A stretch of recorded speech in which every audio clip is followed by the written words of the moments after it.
Okay, guys, so welcome to this November, although we are in December session. I'll have another session in December because, again, this is the November session, right? So, somebody asked me a couple of months ago, I think, maybe more than that, to demonstrate the muscle of the back of the figure. So I'm going to do that today. I'm going to start blocking in a figure, ideal figure, right? Seen from the back. I'm not going to do the straight figure, anatomical figure. I'm going to do a slightly moving figure, right? First we start blocking in the main volumes of the body stereometrically. Then we're going to build the skeleton, and then we're going to build the muscle on top, right? So let's see now. We're going to have a figure with a head. Let's see what we can do, right? So we have the rib cage could be a little bit angled like this, right? Rib cage like this, right? The head maybe like this, right? So we're gonna have a slight contrapposto. The pelvis like this, right? So I'm just visualizing possible poses, right? And then let's say the midpoint is here, so the legs are gonna be very, very close to the hand. So I'm gonna block this in here. So the legs are gonna be here. Let me see now, right? That's the midpoint. The leg's gonna be there, so that looks good. So now we're gonna have maybe the tilt of the pelvis is this way, right? It's the gluteus, right? This is the spine. Then this part of the pelvis will be pushed up, of course, right? And this is going to be the engaged leg, right? This is going to be the free leg. Flex and free. So we block in a very simple contrapposto figure, right? Maybe you can even have the head slightly turned that way, where we see the ear here, right? And the head here, but we don't see the other ear, right? Because it's behind. So it's by having this ear and a little bit of a hint to the jaw and none here, we can already start hinting at a rotational head toward that direction. So this is now the rib cage, so head, rib cage, pelvis, legs, and we're going to block in now the arms.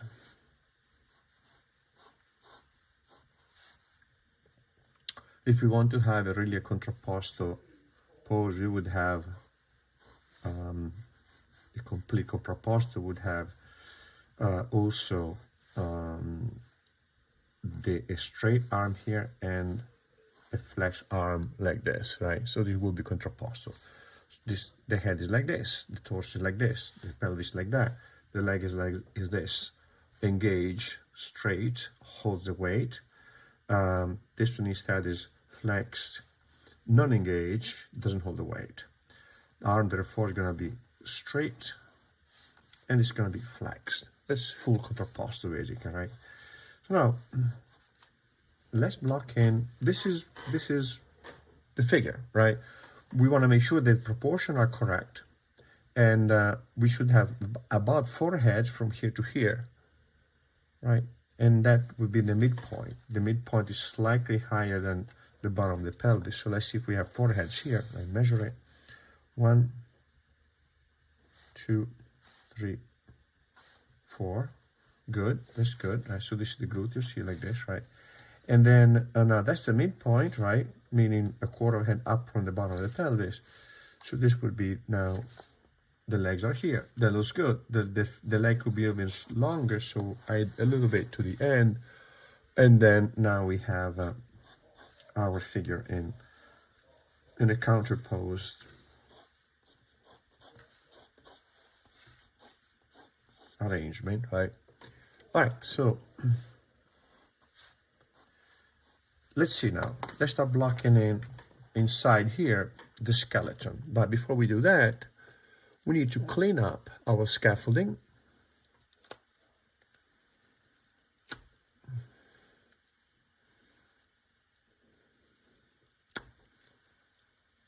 And let's see what happened, right?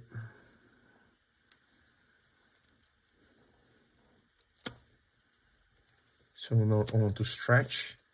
They need the eraser to make it more pliable and smooth and more efficient, right? Okay, so now I clean this up a little bit. You might not be able to see it for a while, but that's okay. I'm gonna go over it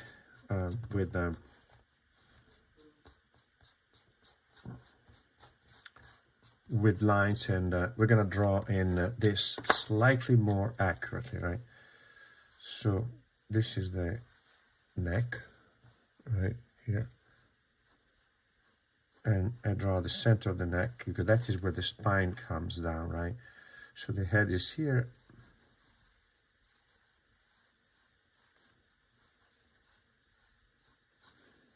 cranial volume, ear, neck.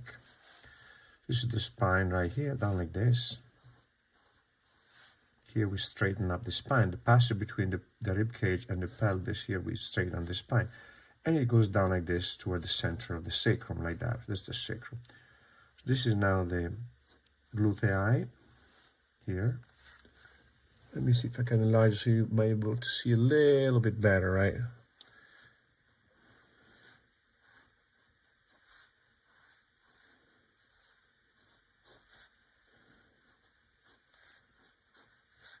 So here, I want to create, so this is the under rib cage, right?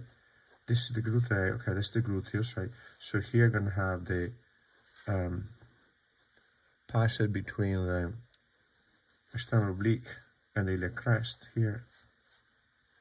External oblique and iliac crest. The pelvis should be about one head. It is, so that's good.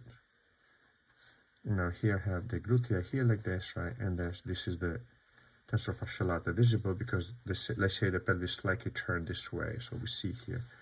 Now this we see the thigh, and we're gonna have the change of angle here from at the passage between the adductors and between the thigh and the lower leg, we have here the sartorius, and here below we have the gastrocnemius here. And this is now the leg, right? This is the quadricep, right? Now we have the gastrocs, the quadricep, the thigh, so the quadricep in the front, right? The gastrocs, and then the foot here like this, right? So the foot we're gonna see a little bit on the side, right? And this foot we're gonna see it moving away from us, like that. Arms, right? We're gonna block in the arms. This is now upper arm. Upper arm usually arrives at the level of the iliac crest, more or less. Maybe in this case it'll be lower because we see the tilt, right? This goes up a little bit, this goes down a little bit, so maybe we get this, a little bit lower than the iliac crest, or same level, that's fine, right? So now this is the forearm, and this is now scapula gonna be here and here, right? This is now the other arm, and we're